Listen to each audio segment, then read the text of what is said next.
பிதா, குமாரன், பரிசுத்தாவின் பெயராலே ஆமென். கிறிஸ்துவுக்குள் மிகவும் பிரியமானவர்களே, புதிய நாளை காண செய்திருக்கிறார். இந்த நாளினுடைய சிந்தனையாக ஆண்டவர் நமக்கு உணர்த்துவது, கிறிஸ்துவோடு கூட நாம் ஒப்புரவானோம் அல்லவா, அந்த ஒப்புரவாகுதலின் நிலைப்பாடு உறுதிப்படுத்துதல் என்றுதான் அமைந்திருக்கிறது. இன்றைய நாளிலே நீங்கள் எடுக்க போகிற அந்த திருவிருந்து தான் அந்த புதிய உடன்படிக்கைக்கான அந்த உறுதிப்பாடு.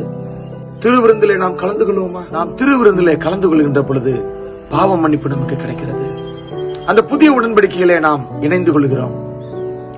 ஆண்டவரோடு கூட நான் ஒப்புரவாகிவிட்டேன், பரிசுத்தமாகிவிட்டேன், கனிகள்லாம் என்கிட்ட காணப்படுகிறது, நான் இன்னும் பலப்பட்டு கொண்டிருக்கிறேன்.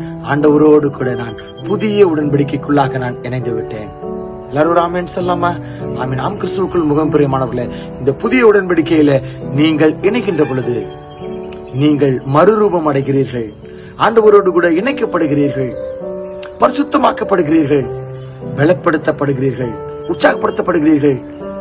கிறிஸ்துவுக்குள்ளாக புது ஜீவன், புது பலன் தந்து கர்த்தர் உங்களை வழிநடத்த அவர் வல்லவராக இருக்கிறார்.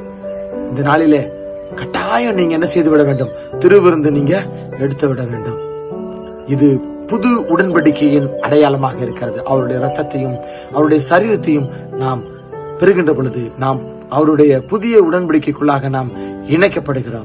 மத்தேயு 26ஆம் அதிகாரத்துல 29வது வசனம் அதுதான் நமக்கு உணர்த்துகிறது, இது புதிய உடன்படிக்கையாயிருக்கிறது என்று சொல்லி. அவரோடு கூட ரபோஜனத்துல, திருவிருந்துல இன்று நாம் இணைவோமா? நம்மை முழுமையாக ஒப்பு கொடுப்போம். ஆண்டவரே, எங்களுக்காகத்தானே அந்த கல்வாரி சிலுவையில எங்களுக்காக நீங்க ஆண்டவரே திரு ரத்தத்தை எங்களுக்காக சிந்தினீங்க. இந்த விலையேற பெற்ற அன்புக்கு நாங்கள் எங்களை தகுதி உள்ளவர்கள் ஆக்கும்படி இன்றைய நாளிலே நாங்கள் அந்த புதிய உடன்படிக்கையில நாங்க இணைகிறோம். ஆண்டவரே, ஆண்டவர், இந்த புதிய உடன்படிக்கை எங்களுக்காக நீங்க தந்தீங்க.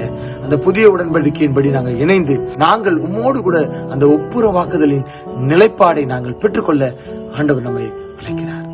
ஒப்பு கொடுக்கலாமா? இன்று ஆண்டவர் தந்த அந்த புதிய உடன்படிக்கையின் நிலைப்பாடை நாம் பெற்றுக்கொண்டு ஆண்டவரோடு கூட அந்த ஒப்புரவாகுதலின் நிலைப்பாடை நாம் உறுதி செய்து கர்த்தரோடு கூட நாம் இணைந்து அவரோடு கூட அவருக்காக ஓடுவோம். கர்த்தர் நம்ம அனைவரையும் பலப்படுத்தி பாதுகாத்து வழிநடத்தி காத்துக் கொள்வாராக. ஆமென். God bless you.